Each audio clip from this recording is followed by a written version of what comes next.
Nós estamos gratos ao Senhor por mais um dia. Irmãos, eu estou muito feliz porque participar de um projeto teológico, para mim, as pessoas que me conhecem, é muito gratificante. Eu conheço o reverendo Homer da época de Cabo Frio, que eu fazia parte de um projeto de incentivo ao estudo teológico lá para jovens. Não sei se algum jovem aqui já ouviu falar do PIET. Então, nós ficamos lá mais ou menos por uns 2 anos, e nós tivemos a oportunidade de levar o reverendo Homer 2 vezes. Inclusive, eu nunca esqueci aquela palestra do senhor sobre transculturalidade. Isso. Nossa, que pregação impactante. E eu estou muito feliz e grata ao Senhor por mais uma vez nós podermos aprendermos da palavra dele, comemorando os 504 anos da Reforma Protestante. Amanhã é o nosso último dia. Teremos o nosso encontro às 15 horas, tá? Não perca o horário. Às 15 horas vai ser o workshop com Marco Teles e João Manô. Nós iremos parar para um coffee break às 18 horas. Os irmãos, se puderem, venham programados para ficar até o final, porque a gente vai ter o coffee break, vai ter um tempo para a gente conversar. Quem quiser fazer perguntas para os 2 rapazes podem fazer também. E depois a gente vai encerrar com a programação de louvor, né, à noite, tá bom? Eu gostaria de dizer que hoje nós o tema vai ser relacionado à família.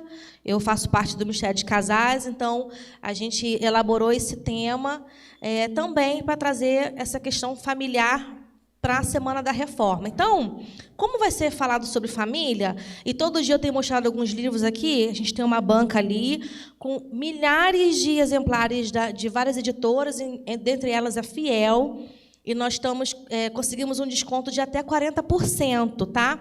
Esses descontos eles vão ser aplicados até amanhã. Nós vamos ver se a gente consegue ficar com essa banca mais uma semana na igreja. Aqueles que não forem da igreja quiserem vir aqui depois comprar. Porém, o desconto ele não vai ser aplicado, tá? Vai ter um desconto, mas vai ser menos. Então, é um diferencial para quem está vindo todos os dias e participando. Eu quero deixar aqui um demonstrativo do livro A Vida Cristã no Lar, de Jay Adams. Acho que eu até falei sobre esse livrinho ontem. Vislumbres da Graça, valorizando o Evangelho na rotina do lar. Isso aqui acho que é bom para mim, ó. O Marido Federal, a Liderança Bíblica no Lar, de Douglas Wilson. Esse aqui é da Glória Furman. Tá?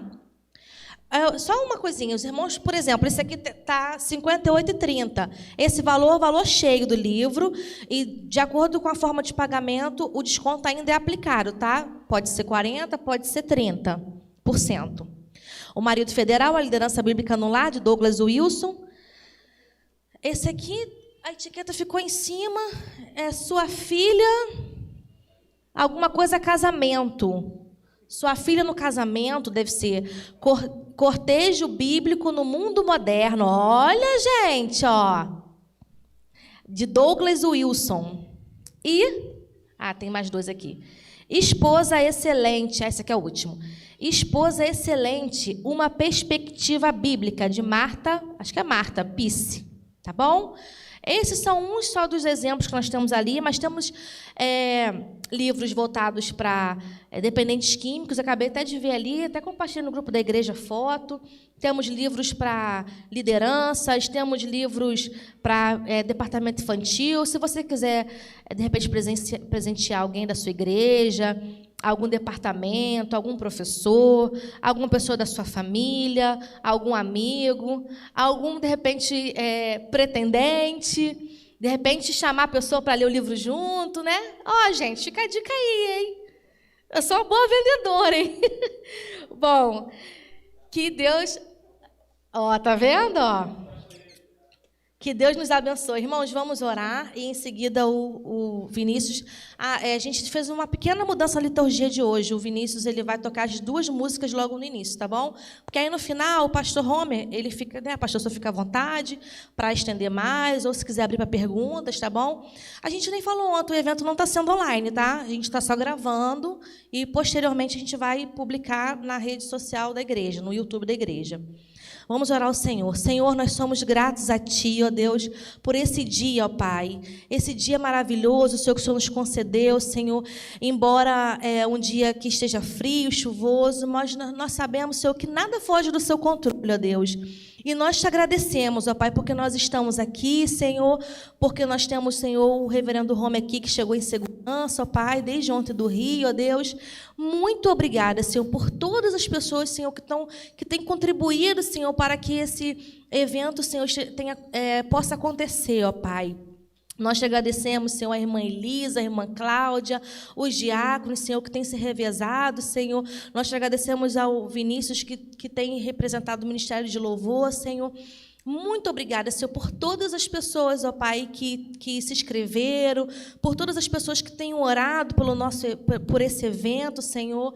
Nós te agradecemos por tudo, Senhor, por esses livros, ó Pai, pelos descontos, Senhor, que nós possamos ser instrumentos, ó Pai, da Sua graça, Senhor, na vida das pessoas, ó Deus, e que sejam dias, Senhor, para glorificar o Teu santo nome, Senhor, que nós possamos nos encher, Senhor, da Sua palavra, mas nos encher a ponto de transbordar para as pessoas, ó Pai, para que as pessoas possam, de fato, ver em nós, Senhor, a diferença, e nós, Senhor, a reforma, Senhor, que nós somos diferentes, que nós somos um povo Seu, mas que nós buscamos estar centrados na palavra, Deus. Muito obrigada por tudo, Senhor. Continue nos conduzindo, Senhor, nessa noite, Senhor, em nome de Jesus. Amém. Boa noite, igreja. Mais uma noite de louvor, mais uma noite de flashback, né? Louvorzinho antigo aqui. A letra já está o título ali, ó. Vamos ver aí se a gente consegue louvar. Essa canção, né? É de 1976, né? Época boa. 1976? 76, né? 76, isso aí. Época boa que eu não vivi, né? Porque eu não sou de 76. Pouquinho depois. Mas vamos lá. Vamos me ajudar aí, porque todo mundo vai conhecer essa música aí.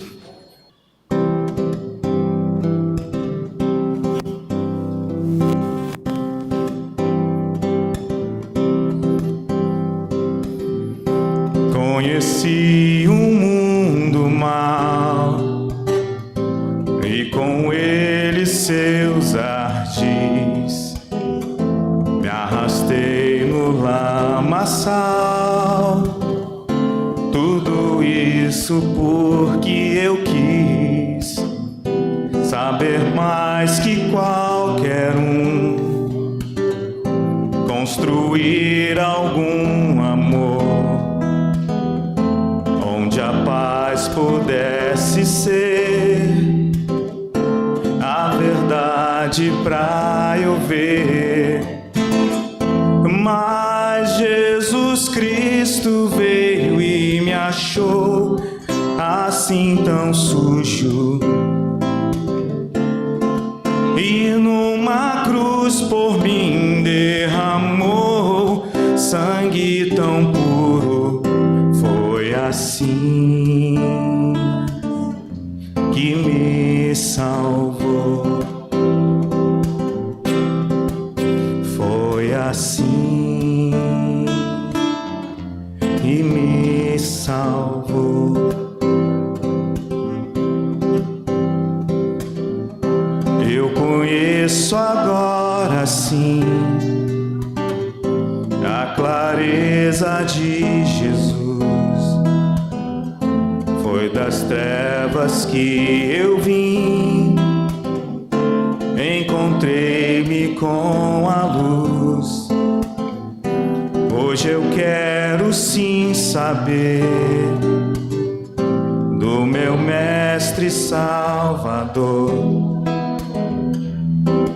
dar o meu louvor, e só nele posso crer. Mas Jesus Cristo veio e me achou assim tão sujo, e numa cruz por mim derramou sangue tão puro. Foi assim que me salvou.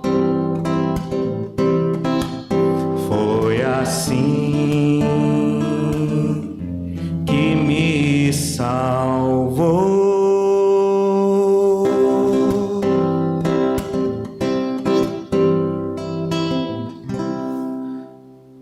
Essa música ela fala de uma forma bem simples, né? Como se dá a salvação, né? A gente, pecador, depois arrependido, né? Conhecendo sobre Jesus e da forma que Ele nos achou e nos lavou no seu sangue.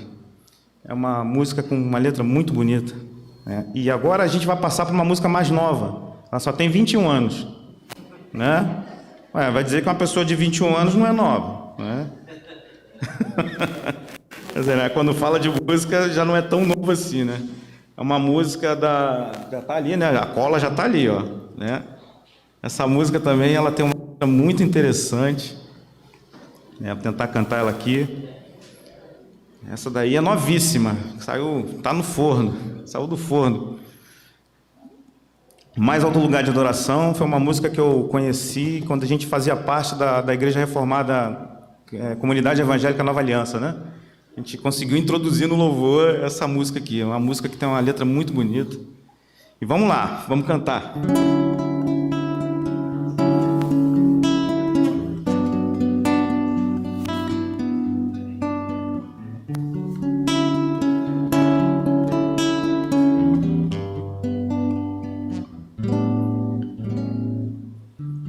A mais bela canção que existir, e os versos mais bonitos não irão expressar a beleza da tua santidade. Se todo instrumento e toda voz ao mesmo tempo emitissem sons, ainda não expressariam tua grandeza, ó Pai. Tu és merecedor de receber bem mais do que eu posso te dar, e o mais alto lugar de adoração que eu alcançar ainda estará debaixo dos teus pés. Então cria em mim, Senhor, um coração que agrade ao teu, que eu seja como uma criança a te louvar, e o fruto dos meus lábios seja agradável a ti, Senhor, e recebido como perfeito louvor.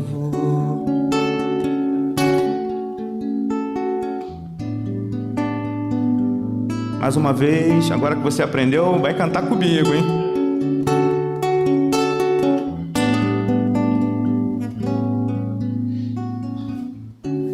A mais bela canção que existir, e os versos mais bonitos não irão expressar a beleza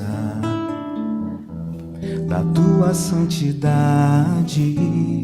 Se todo instrumento e toda voz ao mesmo tempo emitissem sons, ainda não expressariam tua grandeza, ó Pai. Tu és merecedor de receber bem mais do que posso te dar, e o mais alto lugar de adoração que eu alcançar ainda estará debaixo dos teus pés. Então cria em mim, Senhor, um coração que agrade ao teu, que eu seja como uma criança te louvar, e o fruto dos meus lábios sejam agradável a ti, Senhor, e recebido como perfeito louvor.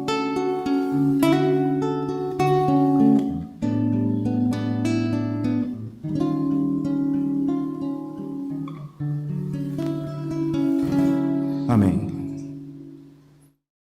Boa noite, irmãos, novamente. Tá passando a palavra para o reverendo Homer. Para os irmãos que não estiveram aqui ontem, só fazendo um breve resumo, então, reverendo Homer, ele é bacharel em teologia, então, pelo Seminário Teológico Presbiteriano de Belo Horizonte, mestre em teologia pastoral pelo Centro Presbiteriano de Pós-Graduação Andrew Jumper, em São Paulo, em 2003, e atualmente está cursando doutorado em ministério, também pelo Centro Presbiteriano de Pós-Graduação Andrew Jumper. E desde 2014, reverendo aí Homer, é diretor e professor do Seminário Presbiteriano do Rio de Janeiro. Então, possamos aprender mais com nosso irmão querido. Vamos orar mais uma vez pela vida do irmão? Pai amado, Pai querido, graças te damos, Senhor, mais uma vez, que o Senhor nos prepare, Senhor, agora nesse momento, Senhor, para receber a Tua palavra, Senhor, que possa vir, Senhor, ao encontro de nossos corações, nossas mentes. Prepare, Senhor, nosso coração, nossa mente como terra fértil, Senhor, para que a Tua palavra venha e possa criar, Senhor, em nós, Senhor, não somente alguns versículos decorados, Senhor, mas que a Tua palavra possa trazer transformação de vida e de caráter, Pai. Que possamos sair daqui edificados, Senhor, pela Tua palavra e que Teu Santo Espírito, Senhor, aplique em nós, Senhor, tudo aquilo que Tu desejas para nós, Senhor, e que isso possa trazer mudança de vida, Pai. Muito obrigado pela vida do reverendo Homer, que ele possa falar somente aquilo que Tu colocaste já no coração dele, Pai, para que o Teu nome, Senhor, seja engrandecido e não dele, Pai. Porque tudo que nós estamos fazendo aqui essa noite, nesse evento, é somente para engrandecer o Teu santo nome, Senhor. E também para expandir o Teu reino, pregando a Tua palavra. Em nome de Jesus, mais uma vez nós choramos, gratos por tudo. Amém, Senhor.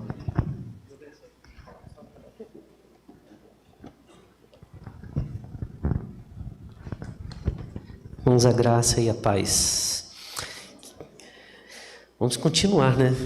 Estamos no terceiro dia do nosso evento e eu vou hoje tomar a liberdade de continuar numa palestra nova, mas no mesmo contexto que a gente trabalhou ontem. Ontem o nosso tema foi sobre o trabalho, né?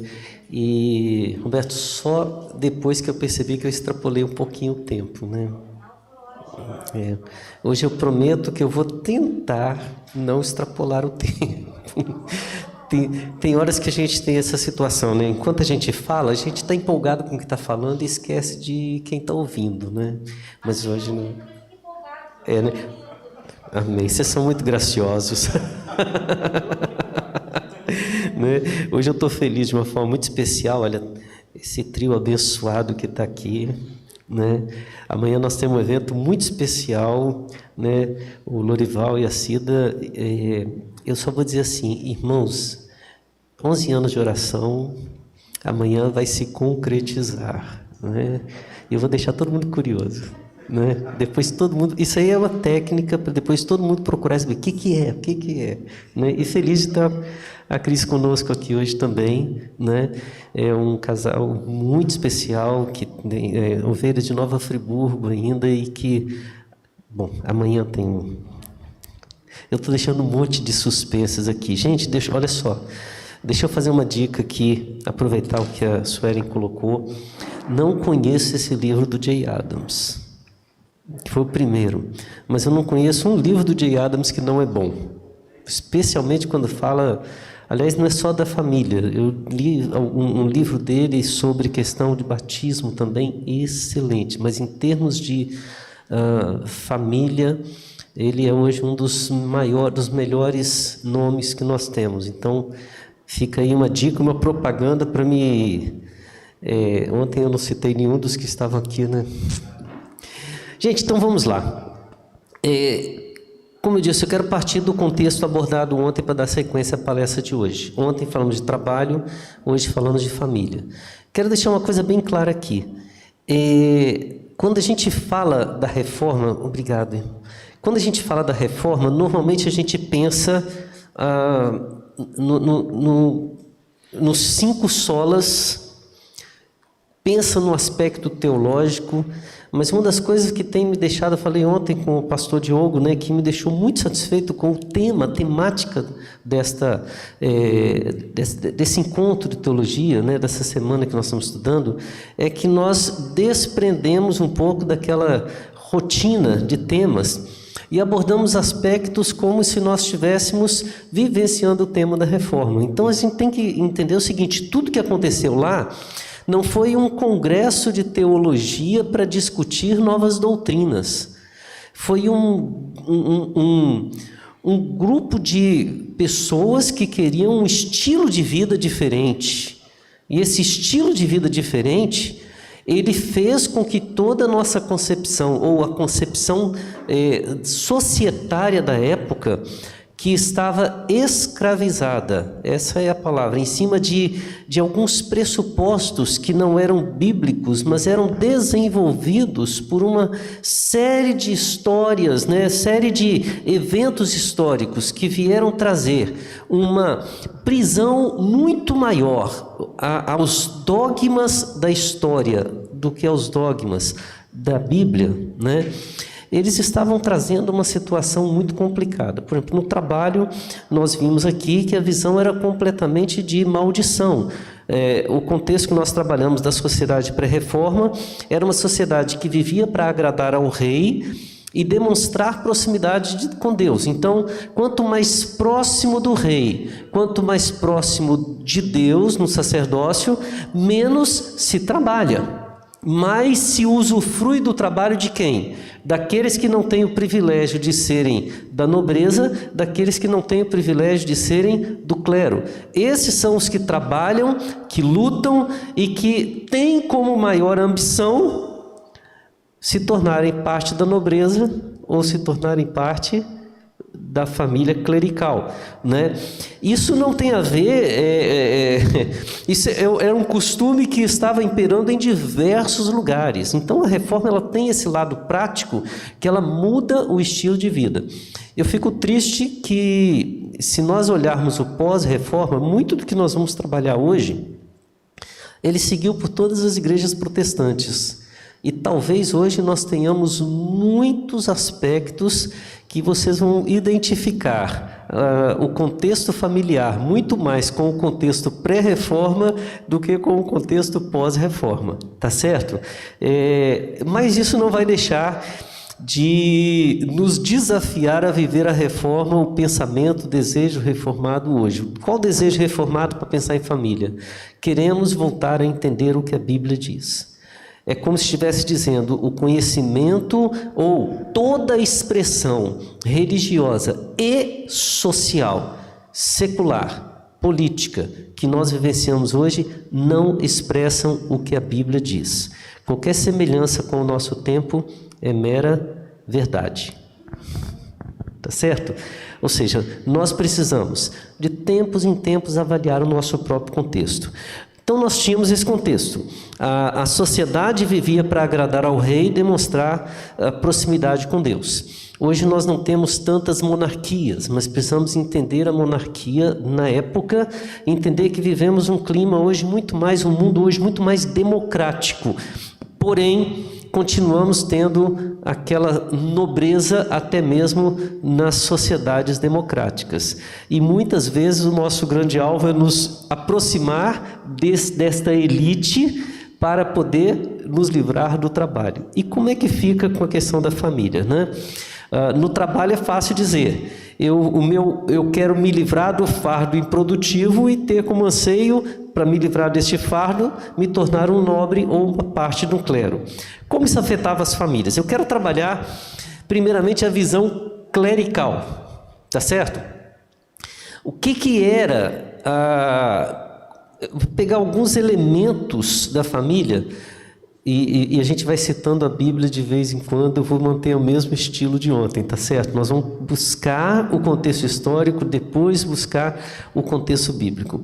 O que era mais importante quando se pensa no tema família para as ordens clericais da época? O que eu falo das ordens clericais? Todo aquele que se dedicava a uma vida extremamente voltada para a relação com Deus. Primeiro item era a castidade, né? O celibato. Isso era uma questão essencial para se tornar não é somente para se tornar um padre, para se tornar um bispo. Qualquer ordem eclesiástica exigia castidade. Por que se exigia castidade? Bom, tem vários argumentos aí que vão explicar. Um dos mais divulgados é que uma pessoa que se dedicava ao serviço sacerdotal, ele não deveria construir uma herança a não ser para a sua própria igreja. É questão de herança mesmo. Então, por exemplo, eu sou casado. Se eu vier a falecer, para quem vai minha herança? E filhos. Se eu tenho uma vida de castidade, eu não vou ter filhos. Se eu honro o celibato, e por favor, não confunda, são duas coisas diferentes. O celibato é não ter o casamento, a castidade é se abster das relações sexuais. Então, se eu tenho isso na minha vida como um voto, automaticamente eu nunca vou ter herdeiros. Então, tudo que for produzido vai para a igreja. Mas não era esse o principal foco do voto de castidade do celibato. A grande realidade é que as ordens religiosas, elas acreditavam que o casamento, a vida familiar, seria uma preocupação excessiva que atrapalharia os sacerdotes no seu ofício religioso. Lembra, ontem eu falei uma coisinha, né? Vamos trazer para hoje, como que um pastor vai poder preparar um sermão com um bebezinho berrando, né? Depois de passar a noite em clara, depois de limpar a fralda, como, né? Você tem que ir para a igreja e a esposa fala, me deixa lá no salão, né? Fazer propaganda dos produtos da Novet. Gostaram? Tem que ir lá primeiro e você, poxa, mas eu estou atrasado. Mas é pertinho, só meia hora demais. Como é que um pastor... Veja bem, a grande preocupação era exatamente isso. A questão que falava da castidade era uma dedicação exclusiva para o trabalho religioso, para servir ao Senhor. Essa era a visão. Então, na visão clerical, família era um problema. Ela atrapalhava aqueles que viriam viver para a glória de Deus. Certo? Como é que era a visão clerical para o sexo? Falando de família, tem que falar disso, né, gente? Ele era apenas para a procriação. Inclusive, quando se fala de clero, se fala de leigo, né? O clero é aquele que tem a sua vida devotada para o serviço ao Senhor. E o leigo, eles falavam, os leigos eram aqueles pecadores que se entregavam ao prazer sexual, mesmo dentro do casamento. Ou seja, o problema não era o ato... O problema maior quando se falava de sexo era ter prazer. Era como se o sexo fosse tratado por eles, era algo para o leigo. Observa, o clero se absteve disso para estar próximo de Deus. O leigo, quando ele tem que ter isso de uma forma procriadora. É só quando tem intenção de fazer os seus herdeiros. Ele não pode ter prazer sexual. Entenderam que era um problema, né? Vou dar uma pausa aqui para pensar direitinho. Mas isso era real. Então, muitas vezes o clero falava que quando alguém falava que tinha prazer com a sua esposa, com o seu marido, eles entendiam que isso era pecado, tá bom? A esposa dentro do lar era visto como aquela que tinha o papel de procriar e educar o lar. Então, na verdade, toda a responsabilidade para com aquelas crianças, desde a geração, e por favor, quando a gente pensa nisso, a gente pensa naquela mulher infeliz, insatisfeita, tendo que carregar os meninos para tudo quanto é lado. Não, isso era visto como dignidade. Quando você pega alguns filmes de época mais antigo e vai observar, vocês vão ver que muitas vezes, quando o papel é bem retratado da mulher, você vai ver que ela se sente extremamente satisfeita e honrada, porque dentro de casa quem manda nos filhos é ela. Tá certo? Então, se você tem aquela visão de uma mulher extremamente serviçal do marido, mas que está com o domínio da casa, que ela tem, por exemplo, se o marido tentar interferir na educação, a sociedade vai ser toda contra quem? O marido. A responsabilidade é dela, mas é dela. Certo? Qual a função dos filhos nessa sociedade, na visão clerical? De uma certa forma, eu vou usar uma palavra meio pesada aqui. Os filhos eram basicamente uma mão de obra barata ou moeda de troca por melhores condições sociais. Então, basicamente, aqueles que moravam em ambientes mais de interior, né, e viviam do trabalho da agricultura, da pecuária, nascia um menino, eles falavam, graças a Deus, vamos aumentar a produção. Nascia uma menina, fala assim, opa, agora nós temos a chance de criar alguém para conseguir um bom casamento. E com um bom casamento a gente pode até ter um título de nobreza. Perceberam? Gente, isso só acontecia naquela época, tá? Hoje, isso não existe mais. Lá no Afeganistão. Né? Só lá que acontece. Então, basicamente, veja bem, olha só alguns problemas que a gente tem. Se nasce um menino e se percebe que esse menino tem alguma deficiência, esse menino traz alegria ou tristeza para o lar? Né? Nasce uma menina e ele observa e percebe que, além de não trabalhar, dificilmente alguém vai querer algum investimento. É alegria ou tristeza? Tá. Deixa eu só dizer essas coisinhas. Parece bobeira, são só 500 anos, tem mais de 1000 anos que essas situações vão se desenvolvendo e vão continuando na história. Então, quando a gente vê tudo isso acontecendo naquela época, eu digo, será que hoje ainda temos reflexos dessas situações? Só para pensar. Quem é o esposo nessa visão clerical? O esposo é o provedor. E todas as relações na família deveriam reconhecer este papel. Todas as relações. Então, a esposa precisa reconhecer que ele é o provedor da casa. Os filhos precisam reconhecer que ele é o provedor da casa. Todos os vizinhos da sociedade, então ele tem alguns privilégios, porque sendo ele o provedor da casa, ele vai chegar, ele vai dar a garantia da família, ele pode dizer, eu ralo muito para ter o direito de chegar em casa e não fazer nada. Mas ele é mais do que provedor também. Enquanto a esposa é a educadora do lar, ele é o disciplinador. Frases bonitas que lá em 1976, quando foi gravado, foi assim. Lá daquela época a gente ouvia, era tipo assim, quando seu pai chegar em casa, você vai se entender com ele. Quem já ouviu isso?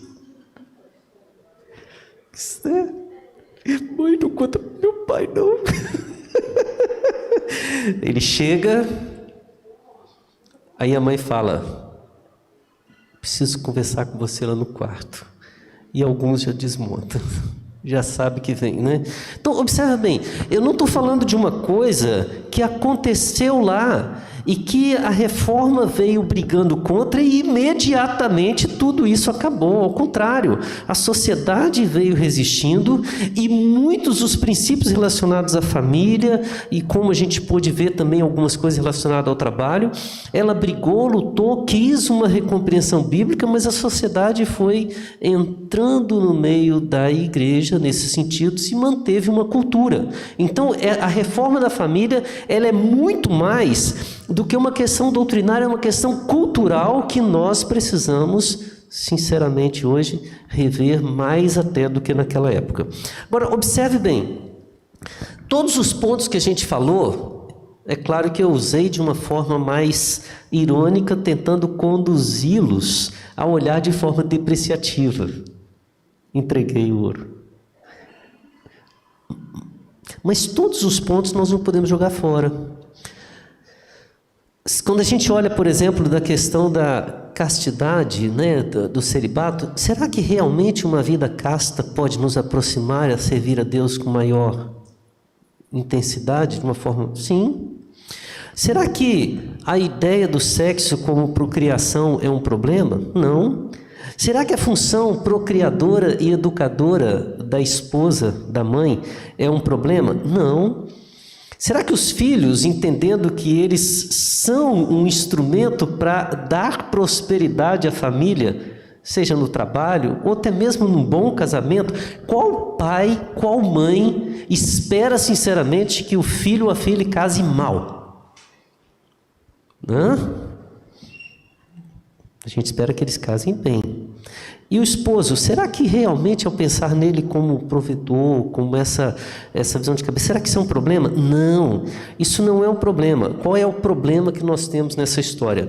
É que em todos estes conceitos abordados, o modelo usado para a aplicação desses princípios na família estavam voltados para o rei, estavam voltados para a figura sacerdotal.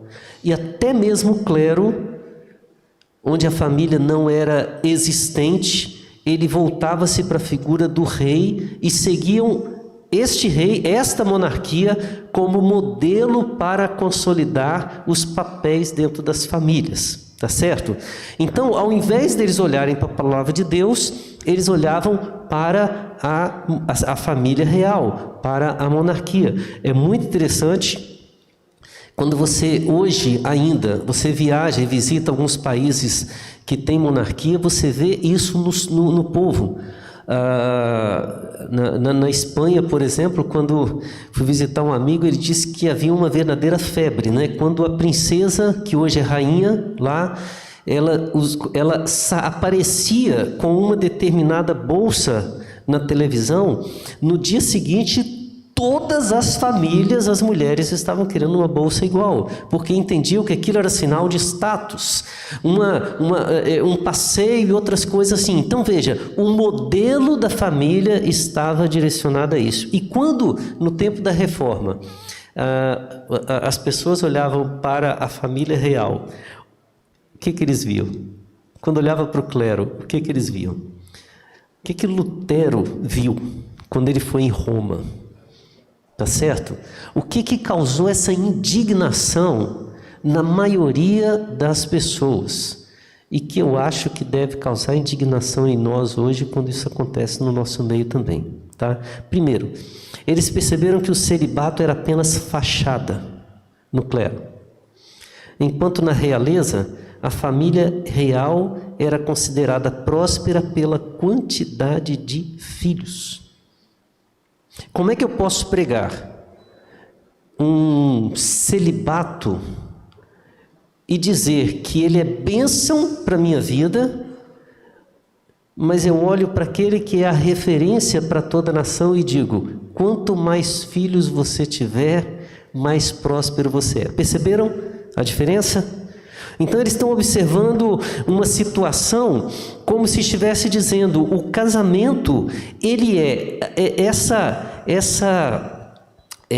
esse antagonismo a gente percebe até mesmo quando vai se falar, por exemplo, da ideia do sacramento. Como é que ele pode ser do casamento? Como é que ele pode ser um sacramento? O que é um sacramento?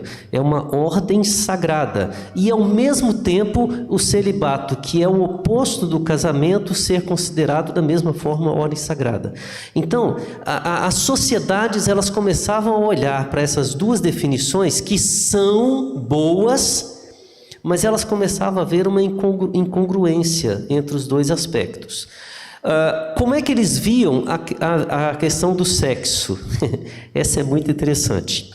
Havia uma grande distorção entre o ambiente familiar e o ambiente sagrado na vida do rei, na nobreza e no clero, com a prática de ambos. Em casa ou no palácio, ou no clero, no templo, mantinham-se os laços votivos. Então, vamos lá. O rei, perante a sociedade, ele se apresenta como aquele que tem a sua esposa e vai ter filhos com ela. Certo? O sacerdote, perante a sociedade, perante o templo, ele se apresenta como uma pessoa imaculada que não tem vida sexual. Eles zelam pela procriação, não têm prazer. Entretanto, eram notórios e famosos os casos de concubinas dos reis, daí vários problemas sérios de filhos ilegítimos que não eram aceitos e que acabavam causando guerras, mortes, e é só estudar as histórias, e não é só lá não, vai na Bíblia que você vai perceber isso, que tem muitos casos na Bíblia mesmo de reis que ao agirem dessa forma criaram grandes problemas, mas isso era considerado direito do rei. E muitos sacerdotes que tinham inclusive concubinatos. A prática da prostituição era considerada quase que aceitável. Por quê? Porque como dentro de casa, na família, a autoridade da rainha tinha que ser respeitada, mas não podia se ter prazer, o prazer tinha que ser buscado onde? Fora. Olha, é uma grande diferença entre você ter culturas com poligamia, e a situação que está vivendo aqui.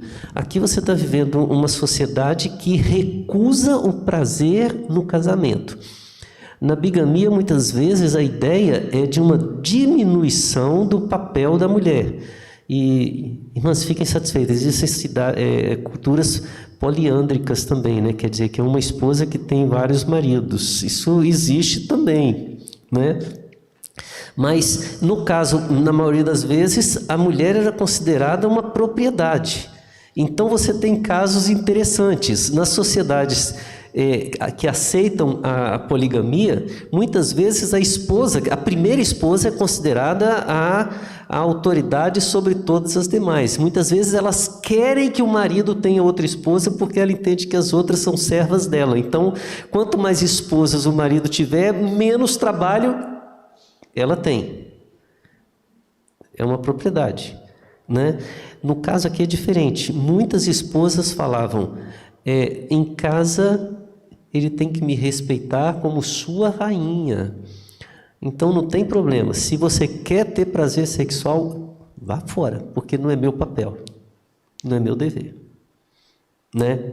Ela nem precisava falar, estou com dor de cabeça. Né? Ela não precisava dar desculpa, ela falava, não é meu papel, não é minha função. Então era aceitado. Perceberam? Automaticamente a vida sexual ela tinha uma doutrina que não era seguida nem pela nobreza, nem pelo clero, e várias das informações passadas para a sociedade permitiam que isso acontecesse dentro dos lares também. Vamos pensar agora na figura da esposa. ela era respeitada em sua posição de, olha que palavra bonita, rainha do lar. Os mais novos não conhecem esse termo, né? Tiraram dos livros. Mas os que têm assim uns 20 anos, como eu e a maioria aqui, um pouquinho mais de 20 anos, nos livros de escola ensinava que a mulher era a rainha do lar. De onde vem o termo rainha? Da realeza, da monarquia. E se ela é rainha, é porque ela tem um rei. E qual é a figura predominante na relação familiar? A do rei. E a rainha faz o quê? Ela dá todo o suporte para que o seu reinado, do seu companheiro, se torne forte, saudável. Então, uma boa rainha, exceto que ela seja a herdeira, que aí inverte o papel, o rei vira a rainha dentro da figura e a rainha se torna o rei, como é o caso, por exemplo, do príncipe Philip e da rainha Elizabeth. Eu vivo sugerindo séries aqui, né? Assistam The Crown.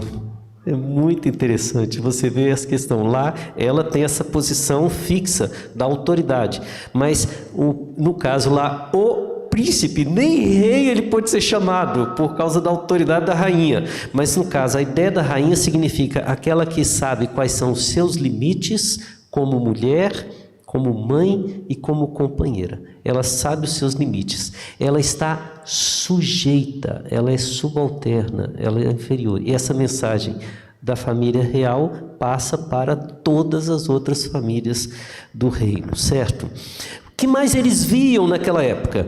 Os filhos eram considerados como herdeiros do trono, no caso do rei, né? Já que não haviam filhos no clero. O clero não tinha filhos, então não havia herança, somente na monarquia. E a monarquia tinha vários filhos, mas só um era o herdeiro. Então os outros, ou eles recebiam títulos de nobreza, por serem filhos do rei, ou eles aderiam à vida religiosa. E aí nós vamos ter um problema sério. Porque a vida religiosa deixou de ser um privilégio dos vocacionados e passou a ser um cargo disputado por aqueles que que faziam parte da nobreza. E como para você fazer parte da nobreza, do clero, você precisava confirmar sua vocação, alguns usavam um recurso muito convincente para provar a sua vocação. Se chama dinheiro. Já ouviram falar desse negócio? Essa prática, ela vem desde os primeiros séculos da igreja. Aliás, na Bíblia nós encontramos isso. Ela é chamada de simonia. Venda de cargos eclesiásticos. Venda dos direitos de exercer. E isso está na Bíblia registrado com Simão, quando ele olha para Pedro, né, e João e fala assim, quanto que vocês querem para me dar essa autoridade que vocês têm para pregar o evangelho? Né? Então veja bem, você começa a ver uma corrupção generalizada. Como somente um podia ser, então ele é o principal filho, e isso se reflete na família. Normalmente o primeiro filho, o primogênito, ele passa a ter um status superior a todos os demais, e os demais que se virem para conseguir o favor do pai, né? O esposo era a figura central da nobreza e abençoado pelo clero. E por quê? A figura do rei. O rei é a figura central e o clero está ali para abençoar o rei. Então, toda a estrutura social na época dependia de serviços feitos a ele. Quem é o rei? É o cara que senta no trono e todos vivem para ele, certo? Ora, se essa figura se reflete na família, o que o maridão tem que fazer quando chega em casa? Sentar no trono. Lá fora ele pode ser trabalhador, mas dentro de casa, ele que senta no trono. E o resto da família serve a ele. Gente, quando nós olhamos para essa organização familiar, entendemos que a felicidade existia quando o homem, o chefe do lar, cumpria o seu papel de prover a casa, enquanto a esposa lhe dava filhos e os mantinha saudáveis e educados, para o momento em que uma oportunidade surgisse para a família melhorar o seu status social. Como homem, é claro, ele tinha plena autoridade e o direito de uma vida dupla, desde que fosse zeloso em seu papel, no seu papel com a família, deixando a diversão e os seus desejos infames serem extravasados fora do ambiente doméstico. Olha que bonito. A família feliz, a família satisfeita, era aquela família em que o homem saía para trabalhar, cumpria o seu papel, trazia os recursos para casa, chegando em casa encontrava a sua esposa, pratinho prontinho para ele, cama limpinha, tudo certinho. Ela às vezes ia até eu estou com medo de falar isso, os irmãos começarem a orar, Deus, volta para esse tempo, né? E as irmãs falarem, graças a Deus estamos livres disso, né? Mas ele vai chegando, a esposa abre a porta, querido, senta aqui para eu tirar o seu sapato. A janta está pronta. Meninos, papai chegou, sentem aqui, todo mundo quietinho. E assim por diante. Aí depois de tudo ele vai, de manhã lê o seu jornal e tudo. Ou de vez em quando ele fala assim, querida, vou me reunir com os amigos. Ela sabe que ele está indo para prostituição. Ela sabe que ele está fazendo, que ele tem outras na rua. Ela sabe de tudo, mas ensina os filhos a respeitarem aquele homem. Nota 10.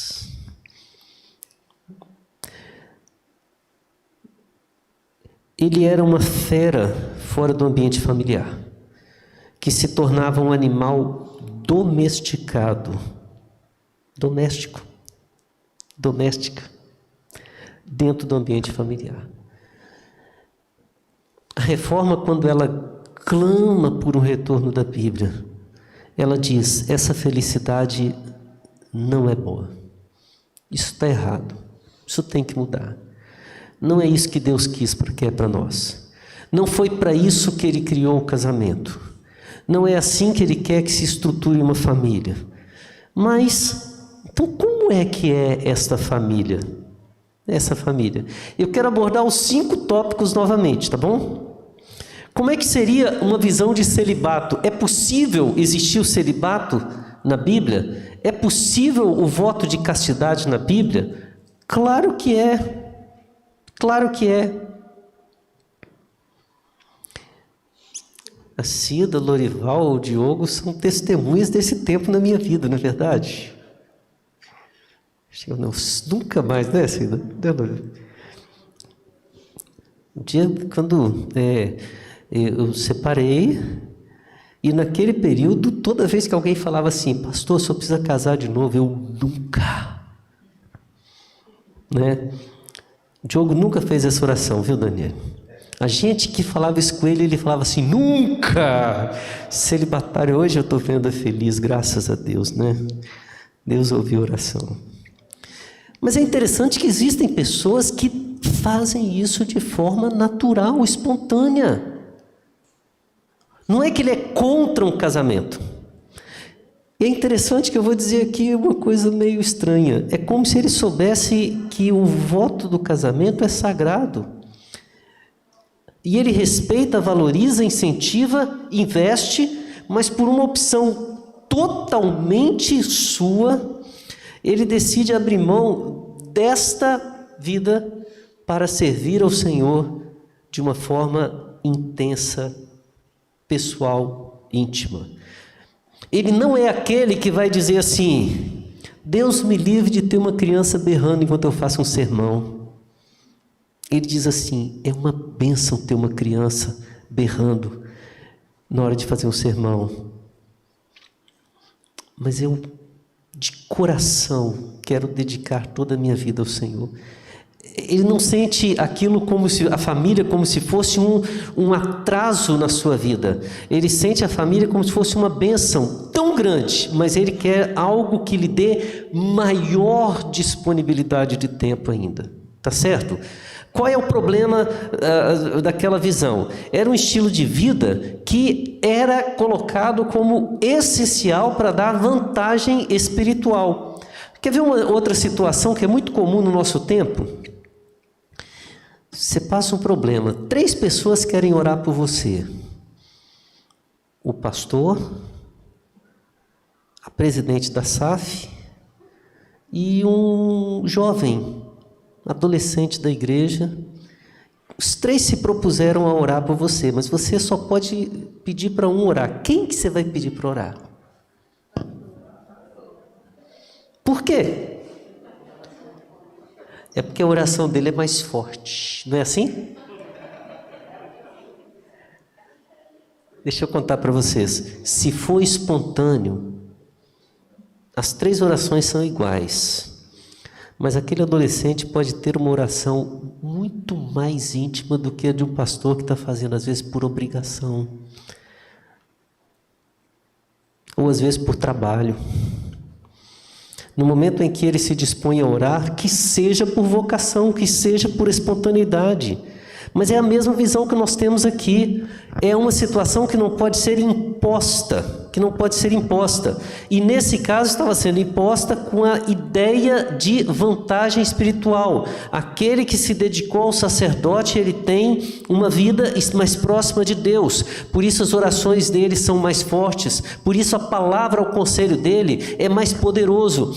É como muitas vezes nós perdemos. A reforma, ela trouxe a mensagem de que todos os que são em Cristo são sacerdotes. Daí vem até a ideia do sacerdócio universal dos crentes. A nossa intercessão tem o mesmo peso, independente do meu cargo eclesiástico. A palavra pregada no púlpito pelo reverendo Roberto Brasileiro, presidente da nossa igreja, e a palavra pregada por qualquer irmão, independente de ter ou não ter função na igreja, se está afirmada na palavra de Deus, tem o mesmo valor, edifica da mesma forma. Apesar de que somente um vai se tornar o presidente da igreja. Somente um é o pastor efetivo aqui da igreja. Podem ter auxiliares. Somente alguns se tornarão presbíteros, líderes, mas a igreja é composta de todos aqueles que estão se dispondo a servir o Senhor de todo o coração. Então veja, a visão do celibato é muito boa, mas ela não é uma visão oposta ao casamento. Ela é uma posição que valoriza o casamento, valoriza a família, mas de uma forma pessoal. Este que valoriza a família, ele abre mão desta bênção para ter um tempo maior de dedicação ao ministério, certo? Se a visão é essa, é bênção. O que eu estou dizendo é que no tempo pré-reforma, esta visão não imperava. O que imperava é a visão de ter um cargo e, por isso, ao invés de ter uma vantagem espiritual, a pecaminosidade aumentava ainda mais. Quando nós não temos o coração disposto a servir o Senhor e o fazemos por fachada, os problemas vêm. Nós temos vivenciado isso muito nesse tempo.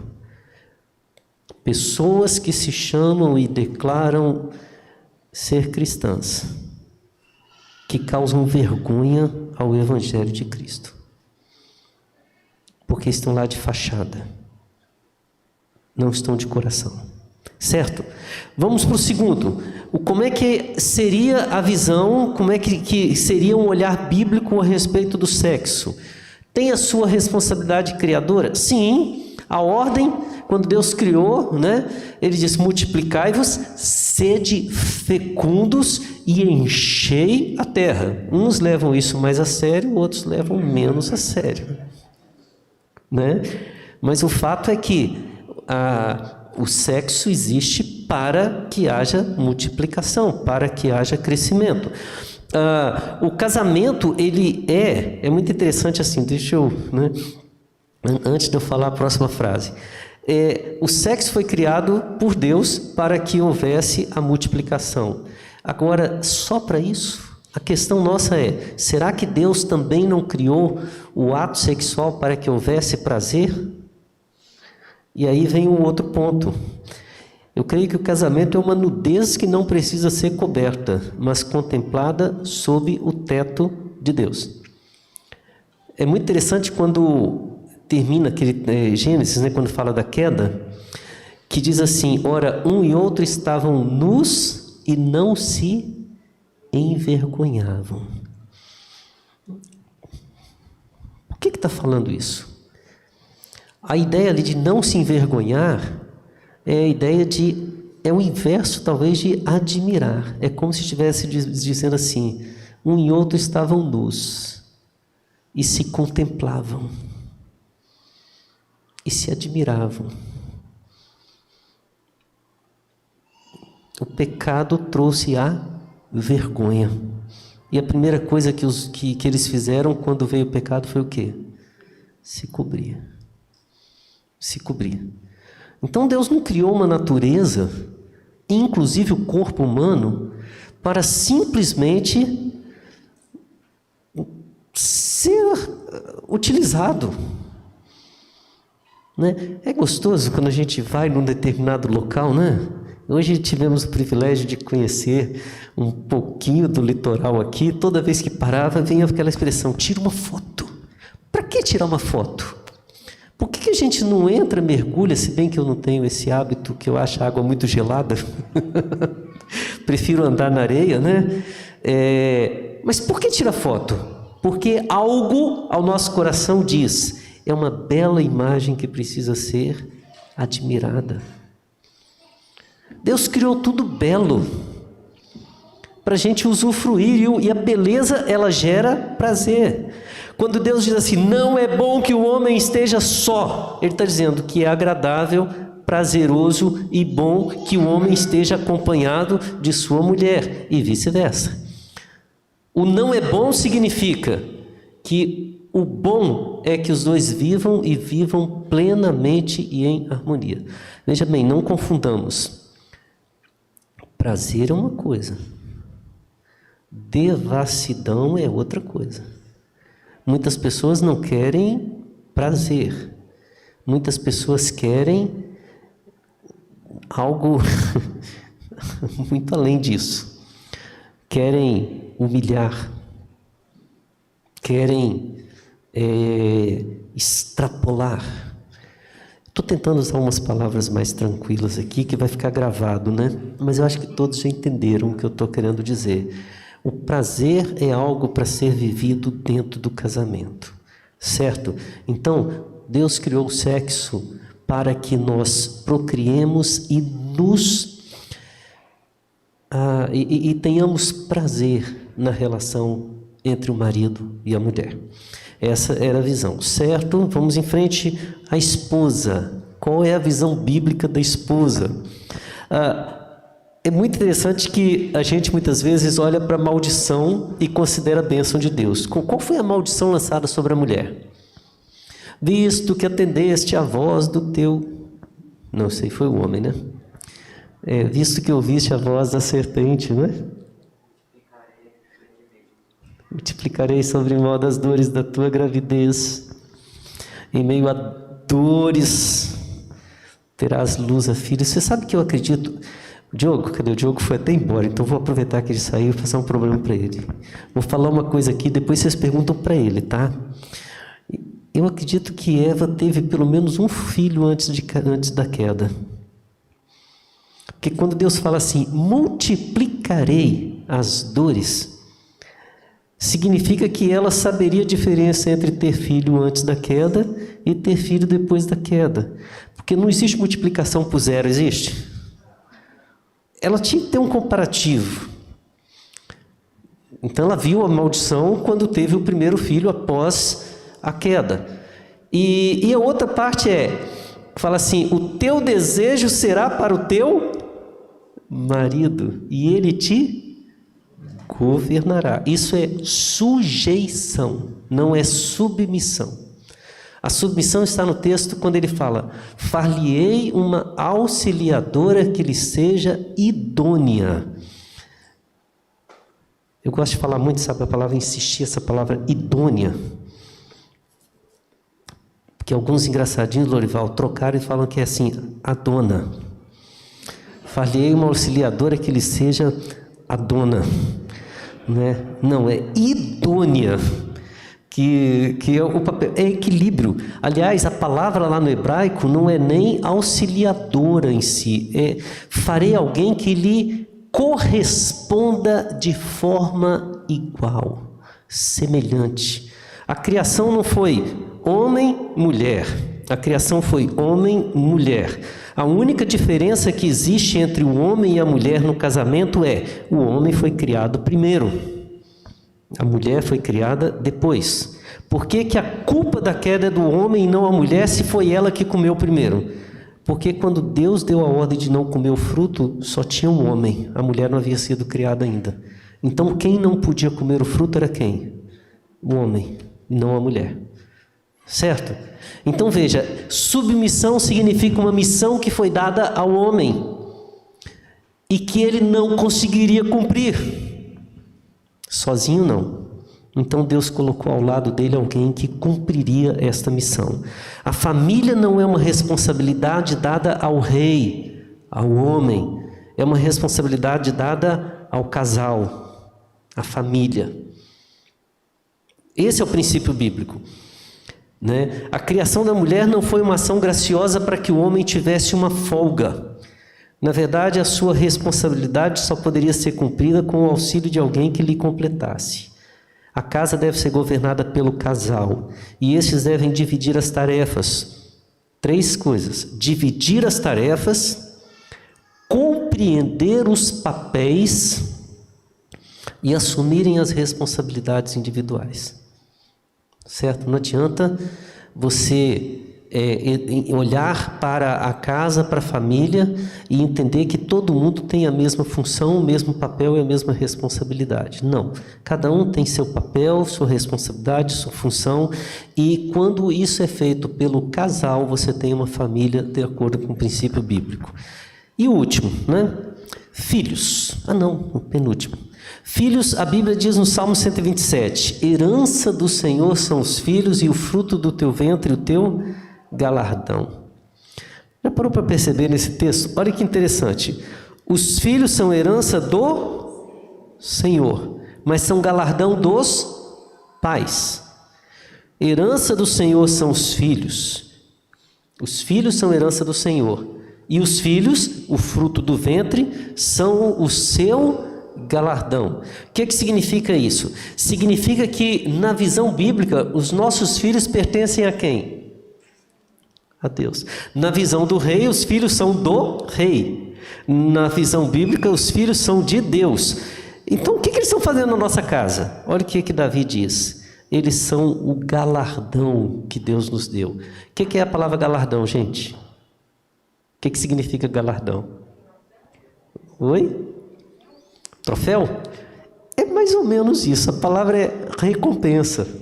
Pode ser colocado no troféu mesmo, né? Aliás, é isso que ele vai trabalhar. Como flechas na mão do guerreiro, assim são os filhos da sua mocidade. Feliz o que enche deles a sua aljava, né? Ele está dizendo assim, os filhos são aquela recompensa que Deus nos dá pelo casamento. É isso que ele está dizendo. Casamos e como recompensa Deus nos deu filhos, filhos dele. Teve um problema aí. E se o casal não tem filhos, hein? Eles não foram recompensados? É isso? Se o casal não teve filhos. Olha só, irmão, se os filhos pertencem ao Senhor, essa recompensa não tem que vir obrigatoriamente do ventre. Se os filhos pertencem ao Senhor, essa recompensa pode vir através da adoção. Se os filhos pertencem ao Senhor, ações paternas e maternas são tão recompensadoras quanto a própria procriação. Isso é tremendo. A gente vai ver pais cujos filhos saíram do ventre da esposa e que não são dignos de serem chamados pais. E nós vamos encontrar, eu conheço um casal, né, que nunca tiveram filhos, mas todas as crianças da igreja chamavam eles de pais. E não é porque eles davam balinha, porque muitas vezes eles puxavam a orelha dos filhos, das crianças na igreja, e as crianças respeitavam mais do que os pais quando puxavam a orelha. Porque as crianças veem o amor materno daquele pai que nunca teve um filho, e viam o amor paterno daquela mãe que nunca gerou um filho.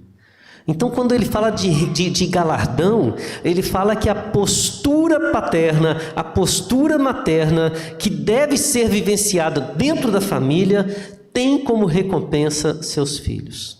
E o esposo, como cabeça do lar, ele deve zelar pela família, servindo a todos e direcionando-os à comunhão com Deus. Exatamente o inverso do que acontecia na visão da nobreza do clero. Enquanto o rei senta no trono e todos o servem, a visão bíblica é aquela que é apontada através de Cristo. Qual é a melhor relação de família que a gente vê na Bíblia? Quando Cristo é comparado ao esposo e a sua igreja é comparada à noiva.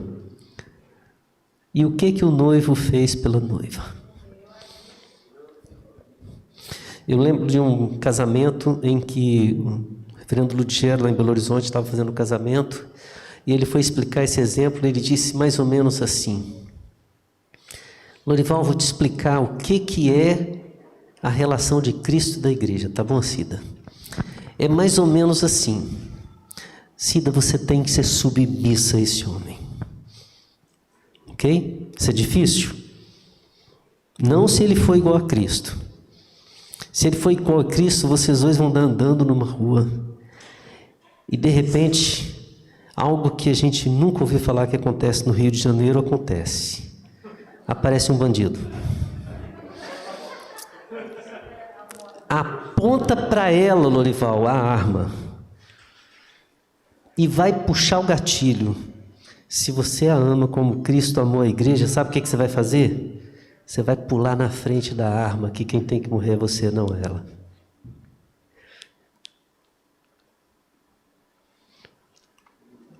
É fácil ser submissa a um homem assim? É fácil? Sabendo que ele faria isso, Cristo fez isso. Esse é o esposo, na visão bíblica.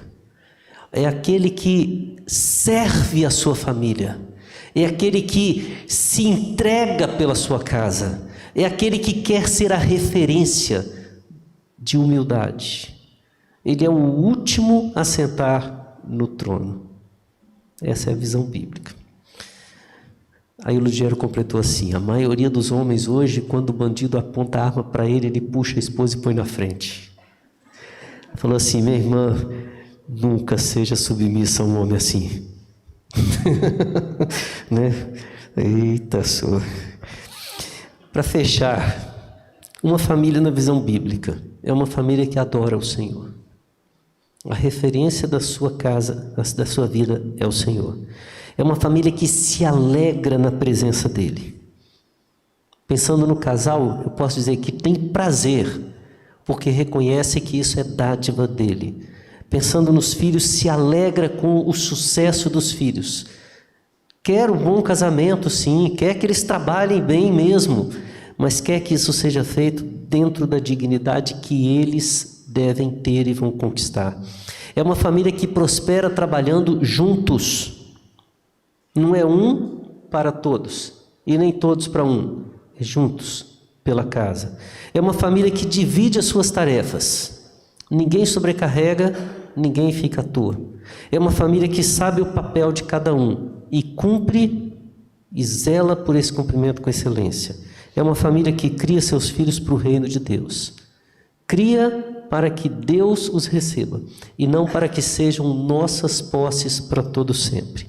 Já viram pais que quando os filhos vão estudar, eles largam tudo para ir cuidar dos filhos? É doloroso, gente, eu sei disso, né? Minha caçulinha com 18 anos resolveu ir para a China, está há 2 anos lá. Aí ela falou a notícia falou assim: pai, você vai ser vovô.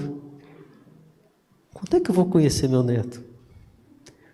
Você tem que juntar uma boa grana e ter muita paciência para atravessar o mundo todo, né? Então, já estou falando, compra a passagem e vem cá me visitar, né? Para conhecê-lo.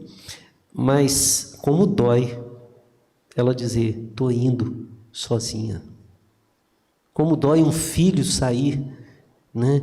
E você vê que ele vai construir a vida. A gente quer fazer tudo por ele, mas a gente cria para que Deus seja glorificado nesta direção normal da vida. E é claro, uma família, segundo a visão bíblica, é uma família que vê o fruto do seu trabalho. Ela vê o fruto. E aí eu volto para a palestra de ontem, mas aí quem perdeu, quando estiver disponível, vai entender de novo a palestra, é só ver. Mais uma para depois, né? Irmãos, que Deus nos ajude, que a gente reforme a nossa mente, que a gente deixe esse modelo que há muitos, não é de 504 anos para cá que está se lutando para mudar, não. É que desde a queda a gente está lutando para mudar. Ele passa a mudar dentro da nossa casa, que verdadeiramente a nossa casa, a nossa família, olhe para a Bíblia e viva uma família segundo os princípios da palavra de Deus. Tá bom? Deus abençoe a todos. Vamos orar? Pai, obrigado, Senhor, por tratarmos esse assunto tão complexo nesses dias, como era no tempo da Reforma, como também era nos tempos bíblicos. E obrigado, Deus, por podermos, nesses tempos líquidos, nesses tempos em que vivemos, ainda ter a palavra do Senhor como referência para a nossa vida. Deus, nos ajude como homens a entender o nosso papel como pai, como marido, como filho, como provedor, como sacerdote, e por que não dizer até mesmo como rei, submissos ao reinado do Senhor, submissos à palavra do Senhor. Que não queiramos ser os maiores, os dominadores, mas os servos, aqueles que compreenderam a missão e zelam pela missão que o Senhor colocou sob a nossa responsabilidade. Deus, que como mulheres, cada irmã possa entender o seu papel, entender a graciosidade e a grandeza da missão que o Senhor lhe deu, que não são superiores nem inferiores, mas são correspondentes, que podem, ó Deus, sim, exercer a sua de forma, exercer com maestria, ó Deus, o seu papel de mãe, de esposa, de filha, de rainha, mas entendendo que tudo isso é para a glória do Senhor. Pai, nos ajude a ver os filhos, tanto aqueles que se tornaram pais e às vezes esqueceram que como pais continuam sendo filhos, quanto aqueles que ainda não constituíram família. Ensine-os, ó Deus, a entenderem o valor da sua casa, do seu pai, da sua mãe, o valor, ó Deus, dos irmãos, o valor de se olhar para a sua casa como referência da presença do Senhor e não olharem para fora e tentarem conseguir as referências através dos títulos de nobreza ou buscas espirituais que diferem daquilo que é a vontade do Senhor para a nossa casa, Pai.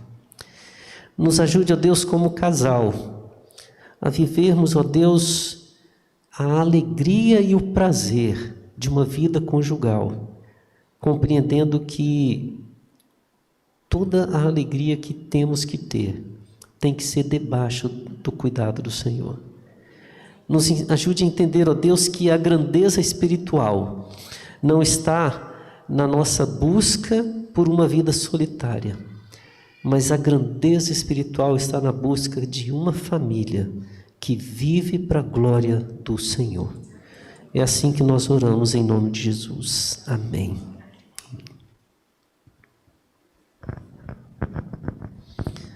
Diogo, a música já foi, agora é contigo.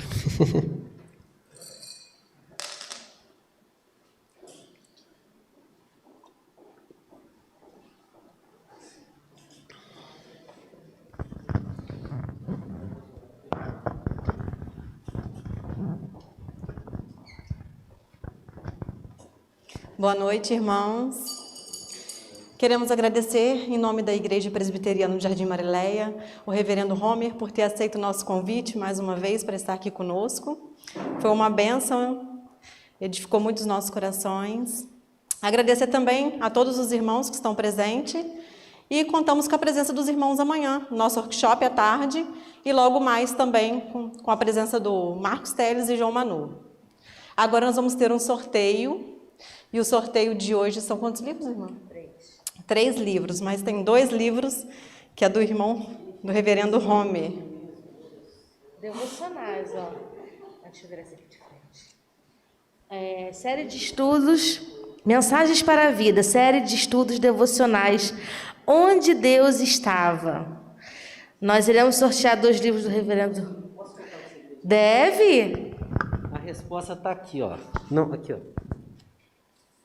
A pergunta está aqui, a resposta está aqui. Pode ler também aí, ó.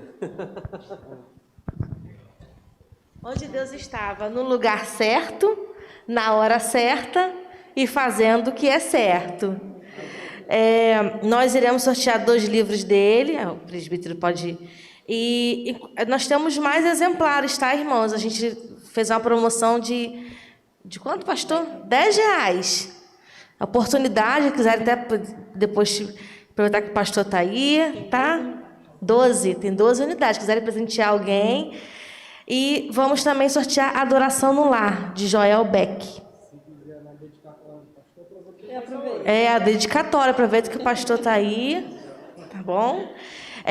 Mais uma vez, reverendo, olha, meu número 27 foi banido. Foi banido. Ó, de 1, aumentou um pouquinho, de 1 a 41. Nós vamos sortear agora esse, depois esse Adoração e depois o Homer. Ontem eu queria falar o número, eu não falei a respeito dos benefícios, né? Hoje eu posso falar que já passou. 3. Número 3, Renata Farias. Isso aí. Pode vir, Renato. Pode falar o próximo. Você recebe, Renato, já fica aqui, porque aí quando o Gisele tirar foto, tira de todos. Já pode pedir essa dedicatória. Para ser justo, como eu falei do primeiro, qual é o último? O último, 41. Irmã Elisa! Ô, bênção! É isso aí. Olha, ontem você já ganhou esse livro. Que a gente tira a foto do presbítero. E agora é o último do reverendo Homer, mais um número.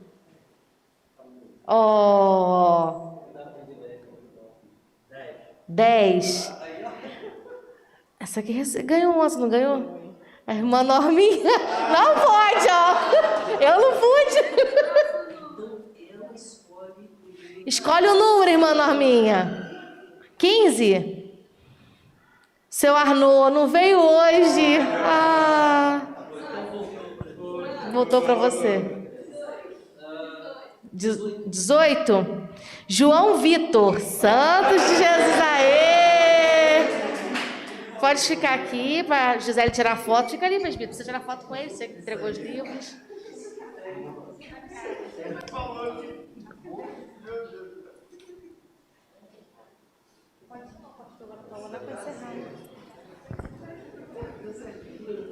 Convidar o pastor Diogo para fazer uma oração de encerramento.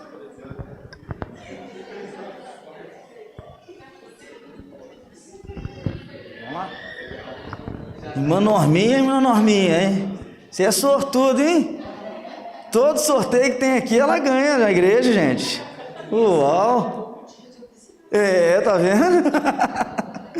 Gente, vamos ficar de pé, vamos louvar mais uma vez, finalizando aí. Amanhã teremos a continuação, né? O último dia da nossa conferência. Queremos agradecer os nossos irmãos queridos, Deus abençoe vocês, obrigado pela presença, viu? Volte outras vezes, nossos irmãos de Macaé aí, da Presbiteriana, né? Pessoal da Batista aí, Deus abençoe a todos. Amanhã tem mais, viu? Tem mais, em nome de Jesus, o workshop começa às 15 horas, tá bom? E depois às 19h30 teremos aí como é que chama? Música Atração musical, vai ser benção então, gente. Então que Deus assim abençoe. Vamos louvar mais uma vez, finalizando assim essa noite preciosa na presença do Senhor. Vocês conhecem essa aí? Conhecem? Em espírito, em verdade, te adoramos,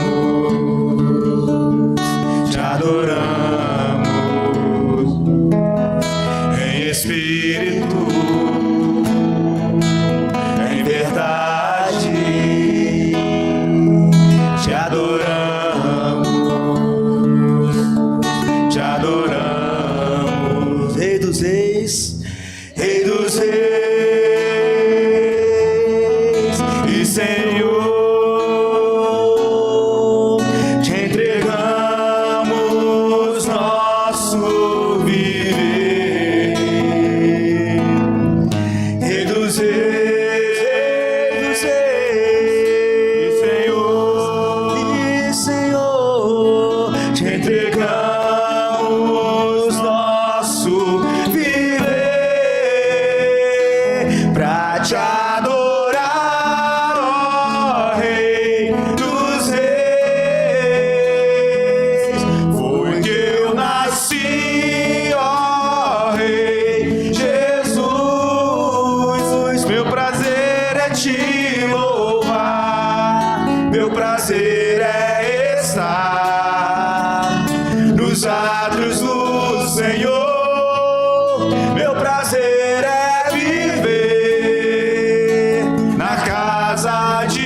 Nossos olhos, queremos mais uma vez agradecer a presença do reverendo Rome, meu amigo, meu irmão, que Deus continue te usando, pastor querido, e vem mais vezes, viu? Vem mais vezes em nossa cidade, nossa igreja. Certamente eu aprendo muito com o Senhor, não é de hoje, há muito tempo, né? Que Deus continue te usando aí nesse tempo. Pai, Obrigado, Deus, por esse tempo, muito obrigado por esse momento, muito obrigado por esses preciosos momentos que o Senhor proporciona para todos nós. Momento esse de aprendizado, momento esse de comunhão, momento esse onde nós crescemos, ó Pai. Obrigado por esse povo que aqui se encontra, ó Pai. Obrigado porque o Senhor que colocou em nossos corações o desejo de participar dessa conferência. Deus, obrigado pelo privilégio, ó Pai, porque o Senhor fala conosco e a gente volta para casa edificados, a gente volta para casa mais cheios de Ti, ó Deus, para que possamos aplicar esses ensinamentos. Obrigado pela palavra do Senhor, pelas Escrituras, pelos homens que o Senhor levanta para nos explicar, para nos ensinar. E quando nós ouvimos, o Espírito Santo, ó Deus, começa a trabalhar em nossa mente, em nosso coração, porque não são palavras vãs, não são palavras escritas por homens, mas é a palavra do Senhor, ó Pai, que pela iluminação do Espírito Santo chega aos nossos corações, para que nós possamos viver de forma digna do Evangelho, ó Pai. Obrigado pela vida do reverendo Rome, ó Pai, por sua disponibilidade de sair, ó Pai, lá do Rio de Janeiro. Ele que tem, ó Deus, trabalhado incansavelmente pela nossa denominação, ó Pai. O Senhor tem usado o teu servo no estado do Rio de Janeiro, ó Pai, tem usado o teu servo no Brasil. Obrigado pela vida dele, pela história, ó Deus. Nós vemos, ó Pai, o teu amor, o teu cuidado em toda a área do reverendo Rome. Continue fortalecendo o seu ministério, continue abençoando o nosso seminário, ó Pai, que ali, ó Deus, homens sejam levantados para que possa proclamar as boas novas de salvação a nossa nação. Ó Deus, continue usando todo o ministério, toda a vida do reverendo Rome, ó Deus, para nossas vidas, ó Pai. Obrigado pelo povo que está aqui, por aqueles que têm trabalhado para essa conferência, pelos nossos irmãos que saíram de longe para estar aqui. Que o Senhor leve em segurança todos nós, ó Pai. Nos dê uma noite de descanso, de renovo, para que amanhã estejamos aqui novamente para glorificar e adorar o Teu nome. Essa é a nossa oração, em nome do Senhor Jesus, amém e amém. Deus seja louvado, queridos irmãos. Temos o nosso coffee break lá, tá bom? Temos a nossa livraria com descontos especiais. Aproveita e compra o livro do reverendo Homer, tá bom? Pega aí a assinatura, não vai embora correndo não, ainda temos aí um tempo aí de comunhão. Deus abençoe a todos.